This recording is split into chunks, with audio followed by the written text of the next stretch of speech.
ಮತ್ತೆ 10 ನಿಮಿಷ ಹೇಳ್ಬೇಡ ಎಲ್ಲ ಆತ್ಮೀಯ ಬಂಧುಗಳೇ, ಇದೊಂದು ಅಭೂತಪೂರ್ವವಾಗಿರುವಂಥ ಒಂದು ಸಮಾರಂಭ ಸಂದರ್ಭ. ನಿಮ್ಮ ಮಾರಂಬೇಡದ ಇದು ಉದ್ದೇಶ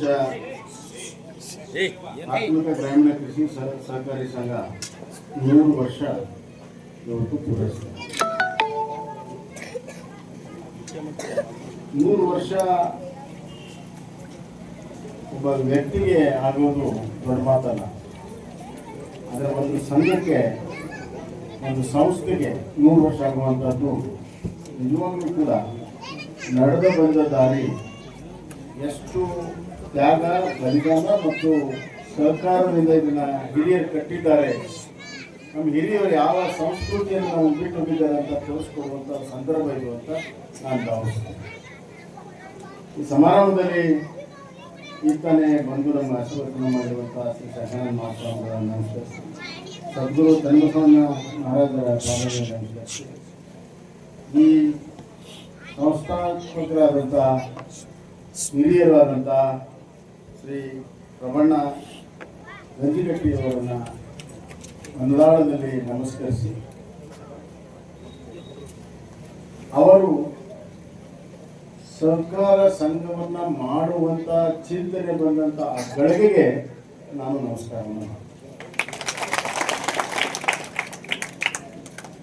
ಸಮಯಕ್ಕಿಂತ ಮುಂಚೆ ಮತ್ತು ನಮ್ಮ ಅದೃಷ್ಟಕ್ಕಿಂತ ಹೆಚ್ಚು ಏನು ಸಿಗೋದು. किस्मत से ज़्यादा वक्त से पहले कुछ नहीं होता है. ಆದ್ದರಿಂದ ನಮ್ಮೆಲ್ಲರ ಅದೃಷ್ಟ ಆ ಗಳಿಗೆ ಸಹಕಾರ ಸಂಘವನ್ನು ಕಟ್ಟಬೇಕು ಅಂತ ಹೇಳಿ, ಶೇತಕರಿ ಸಂಘ ಕಟ್ಟಬೇಕು ಅಂತ ಹೇಳಿ ಅವರ ಚಿಂತನೆ ಮಾಡುವಂಥ ಆ ಗಳಿಗೆ ನಮಸ್ಕಾರ ಮಾಡುತ್ತಾ, ಇವತ್ತಿನ ಸಮಾರಂಭದಲ್ಲಿ ಈ ತಾನೇ ತಮ್ಮನ್ನು ಉದ್ದೇಶಿಸಿ ಮಾತನಾಡಿದಂಥ ಅಂಜಲ್ ತಾಲೂಕಿನ ಜನಪ್ರಿಯ ಶಾಸಕರು, ಆತ್ಮೀಯರು ಮತ್ತು ಈ ತಾನೇ ನಿಮಗೆ 10 ಲಕ್ಷದ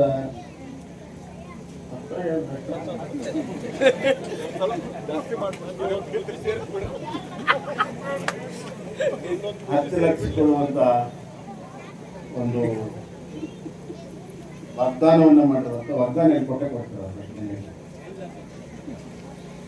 ಆದಂಥ ಆತ್ಮೀಯರಾದಂಥ ಶ್ರೀ ಶ್ರೀನಿವಾಸ ಮಾನೆಯವರೇ, ಅಧ್ಯಕ್ಷರಾದಂಥ ಬಸಪ್ಪ ಜನಕನವರೇ, ಹಾಗೂ ವೇದಿಕೆ ಮೇಲಿರುವಂಥ ಎಲ್ಲ ಗಣ್ಯರೇ, ಗ್ರಾಮ ಪಂಚಾಯಿತಿಯ ಅಧ್ಯಕ್ಷರೇ, ಸದಸ್ಯರೇ, ಈ ಸಂಸ್ಥೆಯ ಅಧ್ಯಕ್ಷರು, ಸಭೆ ಅಧ್ಯಕ್ಷರಾದಂತಹ ಪ್ರಸನ್ನ ಜನಕನವರು ಮತ್ತು ಅವರ ನಿರ್ದೇಶಕ ಮಂಡಳಿಯ ಎಲ್ಲ ಸದಸ್ಯರೇ, ವಿವಿಧ ಹುದ್ದೆಯಲ್ಲಿರುವಂಥ ಎಲ್ಲ ಗಣ್ಯರೇ, ನಮ್ಮ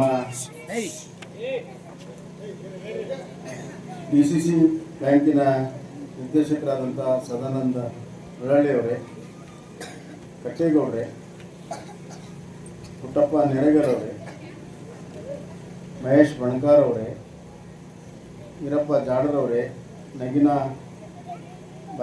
ಅರವಿ ಅವರೇ, ತಿರುಕಪ್ಪ ಒಡೆಯರವರೇ, ಪುಟ್ಟಪ್ಪ ಸೊಪ್ಪಿನವರೇ, ಸಿದ್ಲಿಂಗಪ್ಪ ಕಂಬಳ್ಳಿಯವರೇ, ಇಲ್ಲಿ ನೆರೆದಿರುವಂಥ ಹಿರಿಯರೇ, ಅಣ್ಣ ತಮ್ಮಂದಿರೇ, ಅಕ್ಕ ತಂಗಿಯರೇ, ಪುಟ್ಟ ಮಕ್ಕಳೇ, ಮಾಧ್ಯಮಿಕರೇ,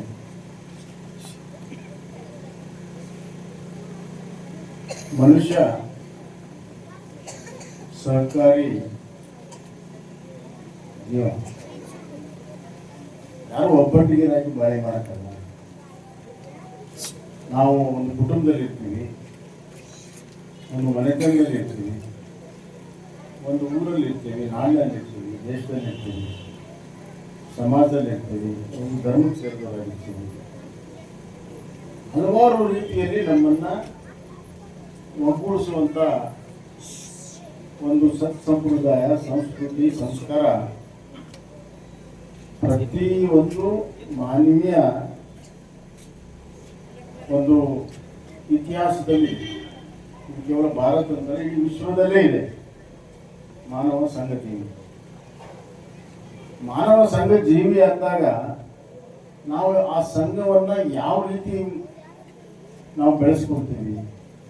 ಅದಕ್ಕೆ ಸತ್ಸಂಗ ಅಂತ.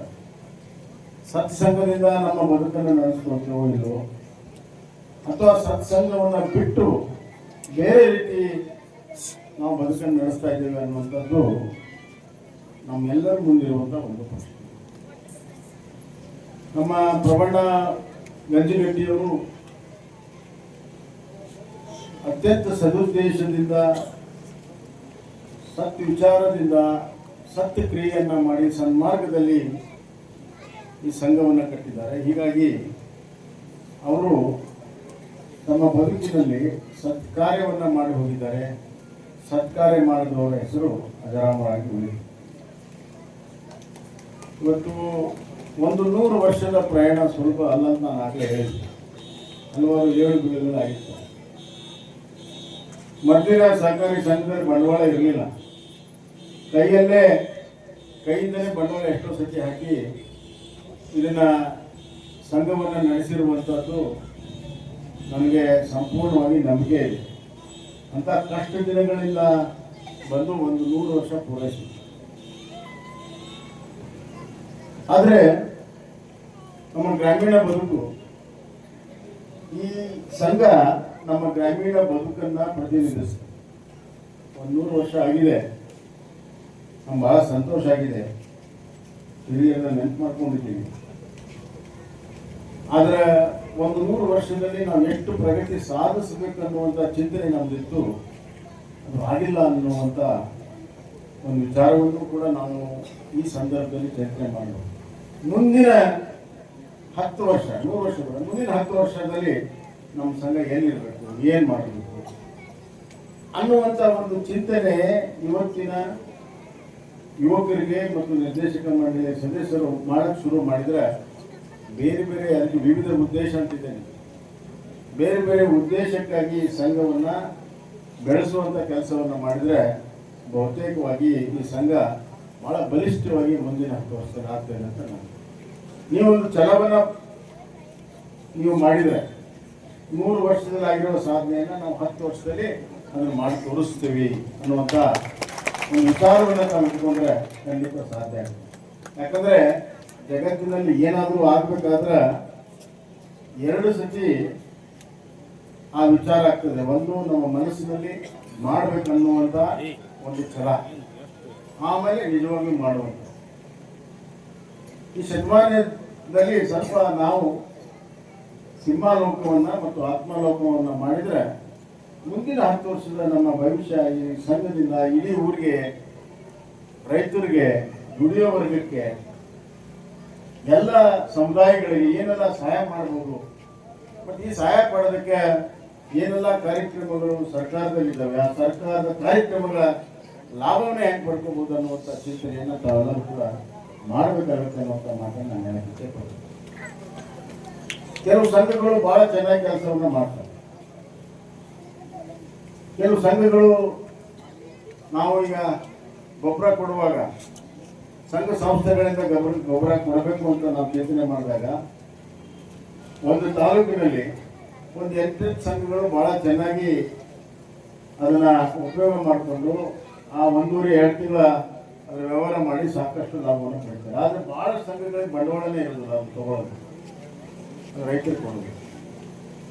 ಇದರ ಬಗ್ಗೆ ಇಂಥದ್ದನ್ನು ನಾವು ಯೋಚನೆ ಮಾಡಿದ್ವಿ. ಈಗ ಕೇಂದ್ರ ಸರ್ಕಾರ 2 ಹಂತದಲ್ಲಿ ಈ ಸಂಘಗಳ ಸ್ಟ್ರಕ್ಚರ್ ಚೇಂಜ್ ಆಗಿದೆ.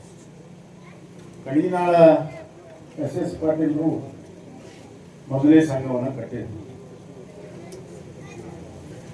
ಹೆಂಗೆ ನಿಮ್ಮ ಶತಮಾನೋತ್ಸವ ಆಗ್ತಾ ಇದೆ, ಕಡಿನಾಳಲ್ಲಿ ಆ ಸಂಘದ ಶತಮಾನೋತ್ಸವ 2005ರಲ್ಲಿ, ನಾನು 2003-4ರಲ್ಲಿ ಹೋಗಿದ್ದೆ. ಅಲ್ಲಿ ನೋಡಿದ್ರೆ ಆ ಸಂಘ ಹೆಂಗೈತಿ, ಇಲ್ಲಿ ಐತೋ ಇಲ್ಲೋ ಯಾರು ಗುರುತು ಹಿಡಿದಂತ ಒಂದು ಪರಿಸ್ಥಿತಿ ಇದೆ. ಆ ಸಂಘ ಸ್ಥಾಪನೆ ಆಗಿರೋದೇ ಒಂದು ದೊಡ್ಡ ಕ್ರಾಂತಿ ಅಂತ ನನಗೆ ಅನಿಸ್ತದೆ, ವೈಚಾರಿಕ ಕ್ರಾಂತಿ.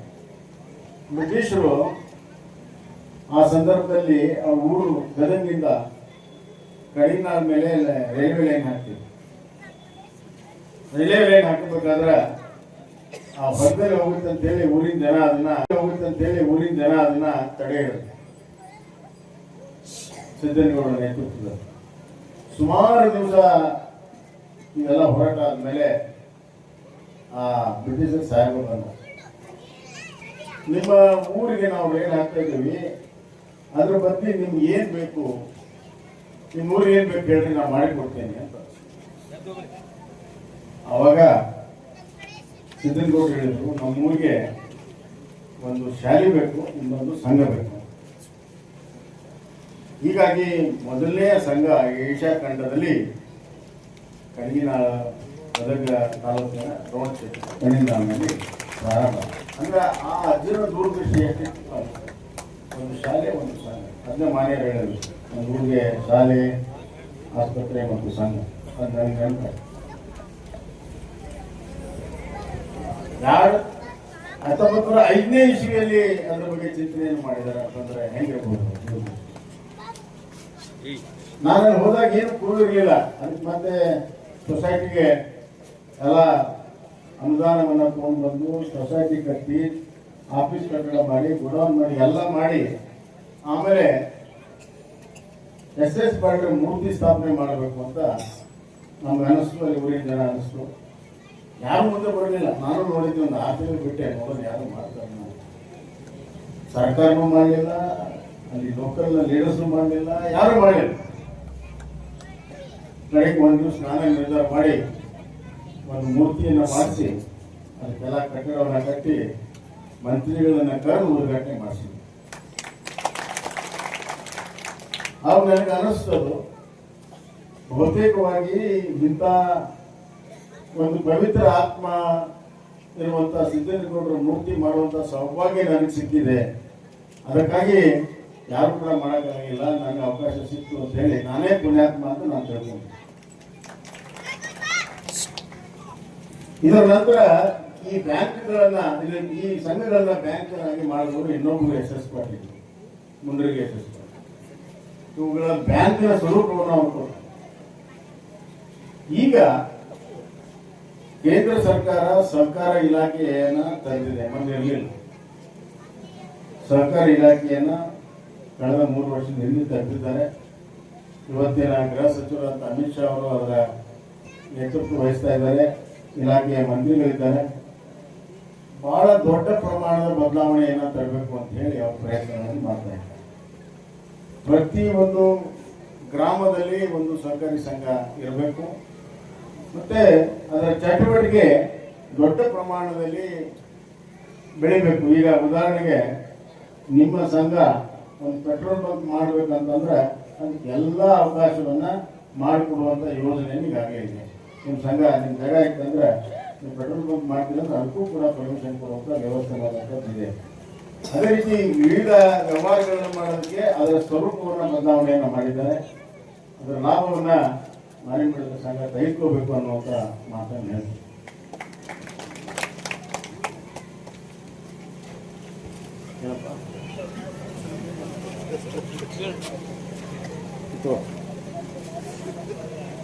ನಾನು ಮಾತಾಡೋದು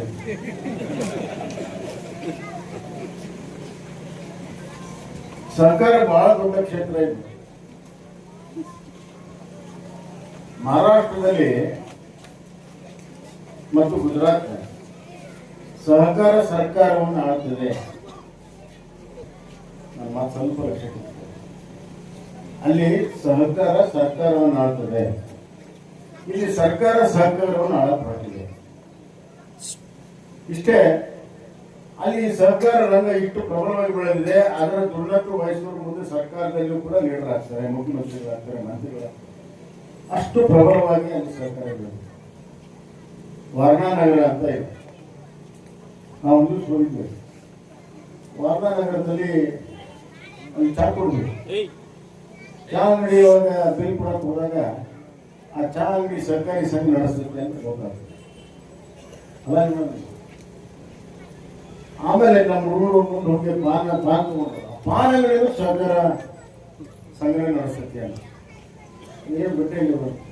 ಆಮೇಲೆ ನಾವು ಕೇಳಿದ್ರೆ ಏನಪ್ಪ ಇದೆಲ್ಲ ಇಲ್ಲ, ನಾನು ಪಾನ್ ಅಂಗಡಿ ಬಿಟ್ಟರೆ ಅಲ್ಲಿ ಸರ್ವನೈತೆ ಅದು ಸಹಕಾರ ಸಂಘಟನೆ ನಡೆಸುತ್ತೆ. ಅಂದ್ರೆ ಎಷ್ಟು ರೀತಿಯಲ್ಲಿ ಸಹಕಾರ ಮನೋಭಾವನೆ ಎಲ್ಲ ರಂಗದಲ್ಲೂ ಹೆಂಗ್ ಬಂದಿದೆ ಅಂತ ಆಶ್ಚರ್ಯ ಆಯ್ತು. ಪ್ರತಿ ವರ್ಷ ನೂರಾರು ಕೋಟಿ ರೂಪಾಯಿ, ಸಾವಿರಾರು ಕೋಟಿ ರೂಪಾಯಿ ಸಹಕಾರಿ ಸಂಘದಿಂದ ಸರ್ಕಾರಕ್ಕೆ ಬರ್ತದೆ. ನಾವು ಮಾಡಿರುವಂತ ವ್ಯವಹಾರ ದೊಡ್ಡ ಕ್ರಾಂತಿ ಅಲ್ಲಿ ಆಗಿದೆ. ಅಂತ ಕ್ರಾಂತಿ ನಮ್ಮ ರಾಜ್ಯದಲ್ಲೂ ಆಗ್ಬೇಕು. ಏನಾದರೂ ಆಗಬೇಕಾದ್ರೆ, ದೊಡ್ಡ ಕ್ರಾಂತಿ ಆಗ್ಬೇಕಾದ್ರೆ ಅದು ಉತ್ತರ ಕರ್ನಾಟಕದಲ್ಲೇ ಆಗ್ಬೇಕು ಸಹಕಾರಿ ಕ್ರಾಂತಿ, ಮತ್ತೆ ಬೇರೆ ಕಡೆ ಆಗೋದು. ಇಲ್ಲಿರುವಂತಹ ಸಂಘಗಳು, ಇಲ್ಲಿರುವಂತಹ ಚಟುವಟಿಕೆ ತುಂಗಭದ್ರಾ ದಾಟಿದ ಮೇಲೆ ಇಲ್ಲಿಲ್ಲ. ಅಲ್ಲೆಲ್ಲ ಸಾಹುಕಾರ ಇದ್ದಾರೆ, ಇಲ್ಲೆಲ್ಲ ಸಹಕಾರಿಗಳಿದ್ದಾರೆ, ನಿಜವಾದ ರೈತರು ಇಲ್ಲಿದ್ದಾರೆ, ಬೆವರು ಸುರಿಸಿ ದುಡಿಯುವಂಥ ರೈತರಿದ್ದಾರೆ, ನೇಗಿಲವನ್ನು ಹಿಡ್ಕೊಂಡು ದುಡಿಯುವಂಥ ರೈತರಿದ್ದಾರೆ. ಅಲ್ಲಿ ಭೂಮಿಗೆ ಬಹಳ ಬೆಲೆ ಇದೆ, ಇಲ್ಲಿ ದುಡಿಮೆಗೆ ಬೆಲೆ ಇದೆ. ಇದೇ ವ್ಯತ್ಯಾಸ. ಅಲ್ಲಿ ಭೂಮಿಗೆ ಬೆಲೆ ಇದೆ, ಇಲ್ಲಿ ದುಡಿಮೆಗೆ ಬೆಲೆ ಇದೆ. ದುಡಿಮೆಗೆ ಅದು ವಿಶೇಷವಾಗಿ ರೈತರಿಗೆ ಬೆವರಿನ ಬೆಲೆ ಇನ್ನ ಸಿಕ್ಕಿಲ್ಲ. ಅದಕ್ಕಾಗಿ ಎಲ್ಲ ಹೋರಾಟಗಳಿದ್ದಾವೆ. ಇದು ಅಮೂಲಗ್ರಹವಾಗಿ ಬದಲಾವಣೆ ಆಗ್ಬೇಕು. ನಾನು ಯಾವುದೋ ಒಂದು ಸರ್ಕಾರ, ಒಂದು ಪಕ್ಷದ ಮಾತಾಡಬೇಕು. ಗ್ರಾಮೀಣ ಹಣಕಾಸಿನ ವ್ಯವಸ್ಥೆ, ರೂರಲ್ ಕ್ರೆಡಿಟ್ ಸಿಸ್ಟಮ್ ಸಂಪೂರ್ಣವಾಗಿ ಬದಲಾವಣೆ. ಈ ದೇಶದಲ್ಲಿ ಸ್ವತಂತ್ರ ಬಂದು 78 ವರ್ಷ ಆಗಿದೆ. 78 ವರ್ಷದಲ್ಲಿ ಕೃಷಿಯಲ್ಲಿ ನಾವು ಹಾಕಿರುವಂತಹ ಬಂಡವಾಳ, ಉದ್ಯೋಗದಲ್ಲಿ ಹಾಕಿರುವಂತಹ ಬಂಡವಾಳವನ್ನು ನೋಡಿದಾಗ ಗಜ ಅಂತ ಇದೆ. ಭೂಮಿ ಆಕಾಶಷ್ಟು ವ್ಯತ್ಯಾಸ. ಇಲ್ಲಿ ನಾವು ಎಷ್ಟೇ ನಾವು ಸಹಾಯ ಮಾಡಿದ್ರು ಕೂಡ ರೈತರಿಗೆ ಬೆಳೆ ಸಾಲದಲ್ಲಿ ಅಷ್ಟೇ ಸಹಾಯ ಮಾಡಬೇಕು, ರೈತರಿಗೆ ಹೆಚ್ಚು ಸಹಾಯ ಮಾಡಬೇಕು. ಯಾಕಂದ್ರೆ ಬಂಡವಾಳ ಹೂಡಿಕೆ ಬಹಳ ಕಡಿಮೆ. ಕೃಷಿಯಲ್ಲಿ ಯಾವಾಗ ಬಂಡವಾಳ ಹೂಡಿಕೆ ಜಾಸ್ತಿ ಆಗ್ತದೆ, ಆವಾಗ ಕೃಷಿ ಉತ್ಪನ್ನ ಜಾಸ್ತಿ ಆಗುತ್ತೆ. ರೈತ ಆವಾಗ ಸ್ವಲ್ಪ ಸುಧಾರಿಸ್ಬೋದು. ಈಗೇನಾಗಿದೆ ಅಂತಂದ್ರೆ, ಹಸಿರು ಕ್ರಾಂತಿಯಿಂದ ಈ ದೇಶ 33 ಕೋಟಿ ಜನಸಂಖ್ಯೆ ಇದ್ದಾಗ ಆಹಾರ ಕೊಡಕ್ಕಾಗಿರಲಿಲ್ಲ. ಸ್ವತಂತ್ರ ಬಂದಾಗ ವಿದೇಶದಿಂದ ಗೋಧಿ ಮತ್ತು ಅಕ್ಕಿಯನ್ನು ತರಿಸ್ಕೊಡ್ತೀವಿ. ಅಮೆರಿಕಾದವರು ತಮ್ಮ ದನಕ್ಕೆ ಹಾಕೋ ಗೋಧಿ ನಮ್ಗೆ ಕಳಿಸ್ತಿದ್ರು. ಆದ್ರೆ ಈಗ 133 ಕೋಟಿ ಆಗಿದ್ದೀವಿ ನಾವು. 33 ಕೋಟಿಯಿಂದ 133 ಕೋಟಿ ಆಗಿದ್ದೀವಿ. ಎಲ್ಲರಿಗೂ ಆಹಾರ ಸಿಗ್ತದೆ. ಹೀಗಾಗಿ ಕೃಷಿ ಬೆಳೆದಿದೆ, ಕೃಷಿಯಿಂದ ಬೆಳೆಸಿದಂತ ರೈತ ಇನ್ನ ಬೆಳೆದಿಲ್ಲ ಅನ್ನುವಂಥದ್ದು ನೋವು ನಾವು ಕಾಣ್ತೇವೆ. ನಾನೇನು ಬಂದರೂ ಬಹಳ ಪ್ರಾಮಾಣಿಕವಾಗಿ ಹೇಳ್ತೀನಿ, ರೈತ ಯಾವುದೇ ಪಕ್ಷಕ್ಕೆ ಸೇರಿಲ್ಲ, ರೈತ ಯಾವುದೇ ಪಕ್ಷಕ್ಕೆ ಸೇರಿಲ್ಲ. ಆದರೆ ಎಲ್ಲ ರಾಜಕೀಯ ಪಕ್ಷಗಳು ರೈತರಿಗೆ ಸೇರಿಲ್ಲ. ಈ ನೀತಿಯಿಂದ ನಾವು ಮುಂದೆ ಹೋದ್ರೆ ಆಗ್ತದೆ. ಇವತ್ತು ಕೃಷಿಕರ ಬದುಕು ಅನುಕೂಲ ಆಗ್ಬೇಕಾದ್ರೆ ಬಹಳ ಕಷ್ಟದಲ್ಲಿದೆ. ಯಾರಾದ್ರೂ ಮನೆಯಲ್ಲಿ ಹಜಾರ್ ಬಿದ್ರೆ, ಹಜಾರ್ ಅಂದ್ರೆ ಗೊತ್ತಲ್ಲ, ಆರಾಮಿಲ್ಲಂಗ ಅಂತಂದ್ರೆ ಸಾಲ ಮಾಡ್ಬೇಕು. ಯಾರು ಬೀಗರು ಬಂದ್ರೆ, ಮೊದಲೆಲ್ಲ ಬೀಗರು ಬಂದ್ರೆ ಬಿಸಿನೀರು ಕೊಟ್ಟು ಮನೆಯಾಗ ಏನು ಸಂಭ್ರಮ, ಹೋಳಿಗೆ ಮಾಡಿಸಿ, ಹೊಗ್ಗಿ ಮಾಡಿಸಿ 2 ದಿವಸ 3 ದಿವಸ ಅವರು ಇರ್ತಿದ್ರು ಮಕ್ಕಳು. ಈಗ ಹಂಗಿಲ್ಲ. ಈಗ ಬಂದ ತಕ್ಷಣ ಏನ್ ಬಿಗ್ರ, ಏನ್ ಕೆಲಸ, ಯಾವ ಹೋಗ್ತೀವಿ ಒಳ್ಳೆ ಅಂತ ಕೇಳೋ ಪರಿಸ್ಥಿತಿ. ಮೈಮ್ಯಾಗದವೆಲ್ಲ ವ್ಯವಹಾರ. ಇನ್ನು ಮದುವೆ ಮಾಡಿಬಿಟ್ರೆ ಅಥವಾ ಮನಿ ಒತ್ತಿ ಇಟ್ಟ ಅಥವಾ ಹೊಲ ಒತ್ತಿ ಇಟ್ಟ ಮದುವೆ ಮಾಡಬೇಕು. ಇಂಥ ಒಂದು ಪರಿಸ್ಥಿತಿ ಇದೆ. ಅವನಿಗೆ ಸಾಮಾಜಿಕ ಭದ್ರತೆ ಅಂತಂದ್ರೆ ಅವನ ಮಕ್ಕಳಿಗೆ ವಿದ್ಯಾಭ್ಯಾಸ, ಅವನಿಗೆ ಎಲ್ಲ ರೀತಿಯ ಆರ್ಥಿಕ ನೆರವು, ಈ ಎಲ್ಲ ಕೆಲಸ ಕಾರ್ಯಗಳು ಆಗಬೇಕಾಗಿರೋದು ಬಹಳ ಮುಖ್ಯ. ಅದಕ್ಕಾಗಿಯೇ ನಾನು ಮುಖ್ಯಮಂತ್ರಿಯಾಗಿ ನನ್ನ ಮೊದಲನೆಯ ಸರ್ಕಾರದ ಆಜ್ಞೆ ರೈತರ ಮಕ್ಕಳಿಗೆ ವಿದ್ಯಾನಿಧಿ ಕೊಡಬೇಕು. ರೈತರ ಮಕ್ಕಳು ದುಡ್ಡಿಲ್ಲದೆ ವಿದ್ಯೆಯನ್ನು ನಿಲ್ಲಿಸಬಾರ್ದಿಲ್ಲ. 8ನೇದಿಂದ PG ವರೆಗೂ ಅವನಿಗೆ ವಿದ್ಯಾರ್ಥಿ ನಿಧಿಯನ್ನು ನಾವು ಕೊಡ್ತಾ ಇದ್ದೀವಿ. ರೈತರ ಮಕ್ಕಳು ಕೂಡ ವಿದ್ಯಾವಂತರಾಗಬೇಕು, ಬೇರೆ ಬೇರೆ ಕ್ಷೇತ್ರದಲ್ಲಿ ಹೋಗ್ಬೇಕು. 3 ಮಂದಿ 4 ಮಂದಿ ಮಕ್ಕಳಿದ್ರೆ ಒಬ್ಬ ಕೃಷಿ ಮಾಡಲಿ, 3 ಜನ ಬೇರೆ ಕ್ಷೇತ್ರಕ್ಕೆ ಹೋಗ್ಬೇಕು. ಅವ್ರು ದುಡಿದಾಗ ಆ ಕುಟುಂಬ ಚೆನ್ನಾಗಾಗ್ತದೆ. ಆ ಎಲ್ಲ ಹಿನ್ನೆಲೆಯಲ್ಲಿ ಒಂದು ಅಮೂಲ್ಯಕರವಾಗಿರುವಂಥ ನೀತಿ ಇವತ್ತು ಇಡೀ ದೇಶದಲ್ಲೇ ಬರಬೇಕು. ಅದಕ್ಕೆ ಕೇಂದ್ರ ಮತ್ತು ರಾಜ್ಯ ಈ ರಾಜಕಾರಣವನ್ನು ಬಿಟ್ಟು ಒಂದೇ ಪೇಜಲ್ಲಿ ಒಂದು ಸಿಂಗಲ್ ಪೇಜ್ ಅಂತ ಒಂದೇ ಪೇಜಲ್ಲಿ ಬಂದರೆ ಅದು ಸಾಧ್ಯ ಇದೆ, ಅದು ಕ್ರಾಂತಿ ಮಾಡೋಕ್ಕೆ ಸಾಧ್ಯ ಇದೆ. ಈ ದೇಶವನ್ನು ಕಟ್ಟೋದು ನಾವೆಲ್ಲ ಪೇಪರ್ನಾಗ ಓದ್ತಾರೆ, ನಮ್ಮ ಮೇಲೆ ಹೆಂಗೆ ಅನಿಸ್ತದೆ ಅಂತಂದ್ರೆ ಏನು ಟಾಟಾ ಬಿರ್ಲಾ ಅದಾನಿ ಅಂಬಾನಿ ದೇಶ ಕಟ್ತಾರೆ ಅನ್ನೋ ರೀತಿಯಲ್ಲಿ ಬೆಂಬಲಿಸ್ತಾರೆ. ನಾವು ಸರ್ಕಾರವನ್ನು ಕೂಡ ದೇಶ ಕಟ್ಟಬೇಕಾದ್ರೆ ಅತ್ಯಂತ ಕೆಳ ಹಂತದ ಕಾರ್ಮಿಕ, ರೈತ ಮತ್ತು ಕಾರ್ಮಿಕ ಇದೊಬ್ಬರೇ ಕಟ್ಟೋದು. ಇಂಗ್ಲಿಷ್ನಲ್ಲಿ ಬಾಟಮ್ ಆಫ್ ದ ಪಿರಮಿಡ್ ಅಂತಾರೆ. ಅಂದರೆ ಒಂದು ತ್ರಿಕೋಣದಲ್ಲಿ ಅತ್ಯಂತ ಕೆಳ ಹಂತದಲ್ಲಿ ಇರುವಂಥ ಈ ಜನ, ದುಡಿಯೋ ಜನ. ಉದಾಹರಣೆಗೆ ನಾನು ಮುಖ್ಯಮಂತ್ರಿಯಾಗಿ ಒಂದು 100 ಕೋಟಿ ರೂಪಾಯಿ ಒಂದು ರಸ್ತೆ ಕೊಡ್ತೇನೆ. ಕೊಟ್ಟರು ಕೂಡ ಅದೇನು ಅಲ್ಲಿಂದ ಬದಲಾವಣೆ ಆಗೋದಿಲ್ಲ. ಆದರೆ ಆ ದುಡ್ಡನ್ನು ತಗೊಂಡು ಆ ಬಿಸಿಲಲ್ಲಿ ಕಾದಿರೋ ಡಾಂಬರವನ್ನು ಹಾಕಿ ಅದರ ಮೇಲೆ ರೋಲ್ ಮಾಡಿ ಮೈಯೆಲ್ಲ ಬೆವರು, ರಕ್ತ ಮತ್ತು ಬೆವರು ಒಂದು ಮಾಡಿ ದುಡಿಯೋಂಥ ವ್ಯಕ್ತಿ ಬದಲಾವಣೆ ಆಗುತ್ತೆ ಹೊರತಾಗಿ ನಾನು ಸ್ಯಾಂಕ್ಷನ್ ಮಾಡಿ ಏರ್ ಕಂಡೀಷನ್ ಮಾಡಿ ಕೊಟ್ಟು ಸ್ಯಾಂಕ್ಷನ್ ಮಾಡೋದ್ರಿಂದ ಬದಲಾವಣೆ ಆಗುತ್ತೆ. ನಾವು ಸಮಸ್ಯೆಗಳನ್ನು ಚರ್ಚೆ ಮಾಡ್ತೇವೆ, ಜನ ಸಮಸ್ಯೆ ಜೊತೆಗೆ ಜೀವನ ಮಾಡ್ತಾರೆ. ಅರ್ಥ ಮಾಡಿಕೊಂಡು ನಾವು ಮುಂದೆ ಹೋಗಬೇಕಾಗ್ತದೆ. ಸರ್ಕಾರಿ ಕ್ಷೇತ್ರ ಬಹಳ ಪ್ರಮುಖವಾದಂಥ ಪ್ರತಿಯೊಬ್ಬ ವ್ಯಕ್ತಿಯಲ್ಲಿ, ಸಮಾಜದಲ್ಲಿ, ಒಂದು ನಾಡಿನಲ್ಲಿ ಬದಲಾವಣೆ ತರುವಂಥ ಒಂದು ಕ್ಷೇತ್ರ. ಅದಕ್ಕಿಂತ ಹೆಚ್ಚಿನ ಪ್ರೋತ್ಸಾಹ, ಮಹತ್ವ ಕೊಡುವಂಥದ್ದು ಅವಶ್ಯಕತೆ ಇದೆ. ಇಂಥ 100 ವರ್ಷ ಆಗಿರುವಂಥ ಒಂದು ಸಂಸ್ಥೆ ಇತರ ಸಂಘಗಳಿಗೆ ಪ್ರೇರಣೆ, ಒಂದು ದಾರಿದೀಪ ಆಗ್ತದೆ ಅಥವಾ ಆಗಲಿ ಅಂತ ಈ ಸಂದರ್ಭದಲ್ಲಿ ಹೇಳಿ, ಅವರು ಚಿಟಿ ಹೆಂಗೆ ಮನೆಯವ್ರಿಗಿಟ್ಟರು ನಮಗೊಂದು ಇಟ್ಟಾರ. ನಮ್ಮದು ಉತ್ತರ ಅದೇ ಇದೆ. ಈ ವರ್ಷದಲ್ಲಿ ಈಗಾಗಲೇ 50 ಲಕ್ಷ ರೂಪಾಯಿ ಹಾಂಗಲ್ ತಾಲೂಕಿಗೆ ಕೊಟ್ಬಿಟ್ಟೀನಿ. ಮುಂದಿನ ಏಪ್ರಿಲ್ 1ನೇ ವಾರದಲ್ಲಿ ನಿಮಗೆ 10 ಲಕ್ಷ ರೂಪಾಯಿನ ನಿಮ್ಮ ಸೊಸೈಟಿಗೆ ನಾನು ಕೊಡ್ತೇನೆ ಅನ್ನೋ ಈ ಸಂದರ್ಭದಲ್ಲಿ ಹೇಳಿ ನಾನು ಮುಂದಿದ್ದೆಲ್ಲ ಆಮೇಲೆ ಮಾತಾಡ್ತೀನಿ. ಈ ವಿಷಯ ಇಲ್ಲಿ ತೆಗೆದ್ರೆ ನನ್ನ ಪರಿಸ್ಥಿತಿ ಅಂದರೆ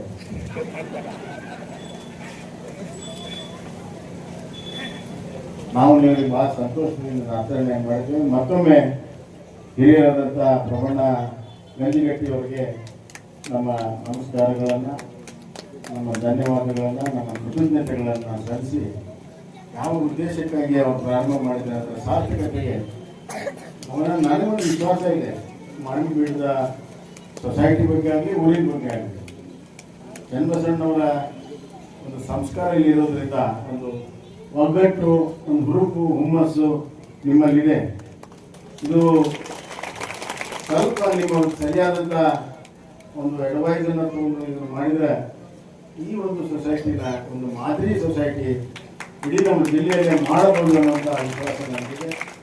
ಅದಕ್ಕೆ ಏನು ಬೇಕೆಲ್ಲ ಸಹಕಾರವನ್ನು ನಾವು ಕೊಡಲು ಸಿದ್ಧಿದ್ದೇವೆ ಅನ್ನೋಂಥ ಮಾತನ್ನು ಹೇಳಿ ನಮ್ಮೆಲ್ಲರೂ ವಂದಿಸಿ ನನ್ನ ಮಾತನ್ನು ಮುಗಿಸ್ತೀನಿ. ಧನ್ಯವಾದ.